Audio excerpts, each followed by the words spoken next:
Hello. Um, my name is Devin Lunneman, also known as YouTube Review, and I'm starting up a video channel to review movies that I see. I go to the theaters quite often, so I see a ton of movies very often, and I thought I want to give my opinions because other people might be a little curious about these movies and be hesitant on spending money, especially if they're not very good and you don't know what to do. So let's get started. The most recent movie I have seen was The Great Wall with Matt Damon starring in it. I know it has received some mixed to negative reviews, but so far, after watching it at least two times, I actually found it quite interesting. Um, I thought some of the ideas in it were very unique and very fun. Um, I'm not going to give away too many details, but blue, the girls in the movie, the ones that were dressed in like the blue armor, I think they were designed to be like Blue Jays or something. I found those people like very interesting in the movie because they actually were like really strong. Like there were no like weak female characters. They were all like really strong and powerful. Like they were as good as the guys, and they were actually sometimes stronger than the males in the movie. And I actually found that very useful and very good because females are sometimes represented as being more um, laid back and let usually the men like battle the monsters and stuff in warlike movies. So it was very nice to see some females go up against the enemy because the enemy was the common enemy of the world. So the girls participated, and I found it very interesting how they were integrated into the army. So I found that very useful. Um, I also like the concept of what happened at the beginning and how they introduced it later into the movie and how it became more important. I found that very interesting, and I like that a lot. Um, I like the female lead. I cannot remember her name, but she sort of had like a love interest with Matt Damon a little bit. Spoilers. And I found that kind of interesting. It was kind of awkward in a few moments because it kind of looked like their relationship was a little forced. So it probably wasn't the best thing in the movie, but it was definitely something I noticed. So um, there was also a few side characters that I found interesting, like the general of the movie of the Great Wall Army. I found him an especially interesting character. Matt Damon's character. I wasn't thrilled about him, but I believe he was actually a pretty good, well-developed character overall because you see his motivations, you see why he's doing what he does, and you kind of there was only like one thing about his character that I really didn't like is that you didn't they didn't really explain like what he was doing in the area beforehand very much. Like they you sort of saw it at the beginning of the movie, but you didn't really like get a full reason as to what they were doing or um how they got there or and they never actually picked back up on this plot point. They only used it was sort of more of a plot device. The beginning was used mostly as a plot device just to get them into the story, and then they never really touched on it ever again, which I found kind of interesting, also kind of annoying because I know some movies will do that. Um, anyway, the monsters in the movie, I found those very interesting, and and I also like the fact that it took a specific way to kill them, um, like without giving too much away in the movie's main plot point. You basically had to stab the monsters directly in the eyes to kill them. If not, it wouldn't do anything. and I found that actually kind of intriguing because it made them a lot harder to kill in the long run. Um, eh, Also, in the movie I found it kind of interesting that there was sort of like a legend around the monsters. Like there was a reason as to why they were attacking or why they were around. But the thing that was sort of not addressed that I really did not like about the movie was that they gave you the history as to how the monsters like were supposedly came to be and why they were attacking the wall, but the wall only protects like a specific part of the world. The rest of the world did not was technically not aware because in the trailers you can see that Matt Damon was like, "What is that thing? What did I just kill?" And they sort of never addressed why the monsters really stuck around only to this like one area and really only attacked the Great Wall. They never really mentioned as to why the monsters like never went in the opposite direction away from the Great Wall and towards the other parts of the world. So they never really addressed that too much, and that was like the biggest uh, problem I had with the movie when watching it because they neglected an explanation to that, and that was a really big plot point to me because the monsters could have literally avoided the Great Wall because the Great Wall was sort of an obstacle in their way that's been in their way for a while now, and they were always and in the movie they were always boasting how the monsters were getting smarter and were really smart overall in their attacking and stuff, and they never addressed why the monsters never went in the other direction away from the wall. So that was the biggest problem I had with this movie. But seeing as how I really like movies, I did like the movie. I wasn't. It wasn't like the best movie ever, and it probably wasn't the greatest film I've seen all year. But I believe it was interesting enough to keep my attention. Um, I think the best part of the movie overall is the music because the music was like really interesting. It was a little. It's not something you're used to in like an action movie. It's not some parts of it were like really really beautiful. I love classical music. I like listening to it very often, so I found some of the music very very colorful and lively and very elegant. There's this one specific scene of the movie where they're like holding up lanterns or like letting lanterns float up into the sky. If you've ever seen Tangled, it's kind of like that, but a little like a Chinese style of lantern thing. But they're more up in the sky, not really down below. Anyway, during this lantern scene, you hear some of this unique kind of music in the movie, and it was a really beautiful scene, and the music just created this scene so much. I love that scene. I think it is the best scene of the entire movie. It was actually a sad scene, and the music really told you it was a sad tone and a sad mood.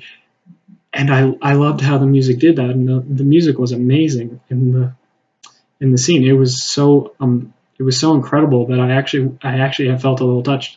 Um, I've actually never cried during a movie except two times.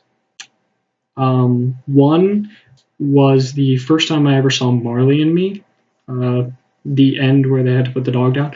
That made me cry, but I was like 10 or 12 at the time, so I was a little bit more emotional.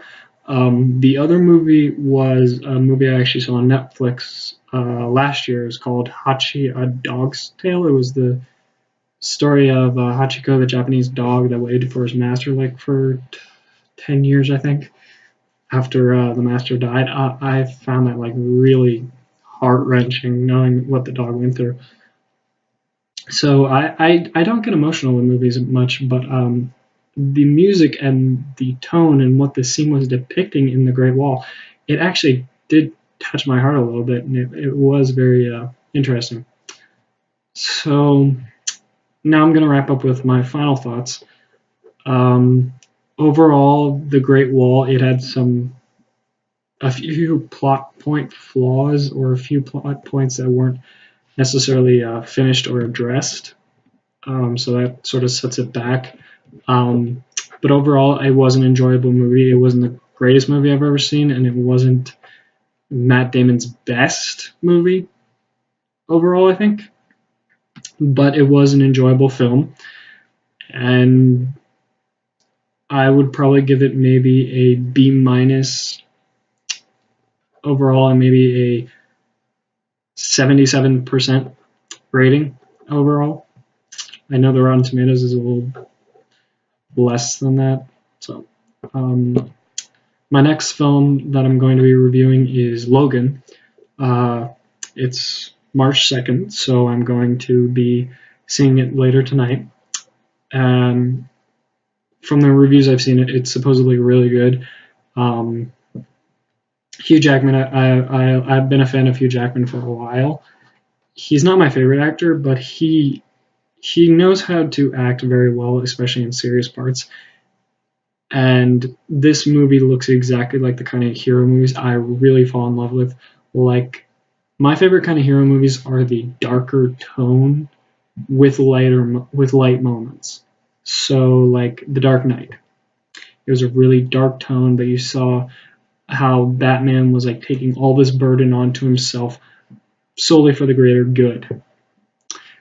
In this movie, Logan is sort of like depressed and he's kind of down on himself, and but he's dealing with the X-23 thing. If you've read the comic books, such as I have, I've read comic books since I was like a real little kid, and I read the X-Men, the Avengers, all these different kinds of comic books.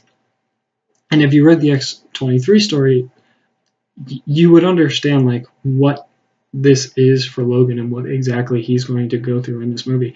And I'm wondering how they were going to adapt the X-23 character, because I had a feeling that they were going to introduce her into the series a little later, actually. Like, ever since the Wolverine or the Hugh Jackman retirement story came out, I thought about the X-23 thing, because you can't really have an X-Men franchise without Wolverine. He was like an essential character throughout the entire X-Men universe. So if Hugh Jackman is going to finish up being Wolverine and they haven't yet announced if somebody's going to like take over the role, I was thinking that X-23 could come into the franchise and sort of like take up the mantle of Wolverine in a sense, even though she never really did, as far as I can remember in the comic books. So I thought, yeah, the girl X-23, the clone of Wolverine, spoilers, um, could come in and take the Wolverine's place in the X-Men universe, in the movie universe. And that's exactly what I'm still thinking now. I haven't seen the movie, so I don't know. I honestly don't know if Logan is going to survive this movie. Like, the fact that it is his last run means that it's possible they will kill him off, and then X-23 will take his place. Though I am pretty sure that Professor Xavier, Professor X, is probably going to die in this movie, because he's having problems with his mind. I believe it's seizures in this movie, I think. And you sort of saw this in the trailer, so you could probably figure it out that he's not doing well. He is really old. He was a kid back in the 1940s, and it is like 70, 80 years later. So yeah, his time is pretty much coming to an end now. So it's probably pretty easy to say that I don't think Professor X will survive the movie. I actually kind of guessed this when you saw Logan with the bloody shirt holding a shovel, and the girl is next to him holding his hand. I kind of figured that was like the end of the movie. Logan and the girl had just gone through the big battle at the end, and Professor Xavier didn't survive the battle, and they buried him. That's what I thought that scene was, and I thought that was probably the end scene or close to the end scene. But the only thing I'm really going to look for in this movie is, one, how they developed Logan as the character fully, and what will be their excuse for him leaving, like not coming into the franchise anymore. Because he is retiring, they have to come up with an excuse as to why he will not show up again. So that's mostly what I'm going to look for in the movie, is why Logan is not coming back, or what he is going to be doing that is going to prevent him from coming back. The girl probably will show up in future X-Men movies, I'm hoping, because from what I see, the girl that plays her, I can't remember the name exactly, but from what I've seen in the trailers and the featurettes and stuff on YouTube and stuff, she really embodies this character. She really looks like she knows what she's doing, and I believe that Fox will bring her back into the X-Men franchise. I don't know if she'll come back in the X-Force movie that I believe is coming out in a couple of years, but I can always hope. I think she might make a couple cameo roles and eventually like come into an X-Men movie or a solo movie. I would love to see an X-23 movie solely about her, because I want to see this character develop from Logan. In Logan, if you've seen or read any of the reviews, you know that the girl doesn't really talk much, and she really displays her thinking and her emotions and everything through her visual expressions. And I want to see how they will develop this character from Logan into the future X-Men franchise, because it'll be really interesting to see how she goes, because she was originally created to be a weapon in the comic books, and I'm assuming, based on what I've seen, is that's the sort of storyline they're going to start with, and the fact that she was rescued by Professor Xavier, and I'm hoping, and she was a really shy child, or really like really, sorry, phone. And she was made to be this experiment, so she didn't really have a childhood or anything like that. I'm really hoping to see how they're going to develop her character, like how she'll get used to the world and how she'll get used to being around other people, because I have a feeling that Logan and X-23 is going to create a daddy-daughter complex to an extent, and Logan is initially going to hate her, and then eventually come to like her a lot, because she is basically him but younger, and Logan as a child never really had anybody around to really share in his life experiences or anything like that, except for his brother, but he left after a while, and then Logan grew to hate him. So I think Logan is initially going to hate X-23 because she is so much like him in the fact that she suffered as he did as a child, and I think that's initially what's going to make him not like her initially. And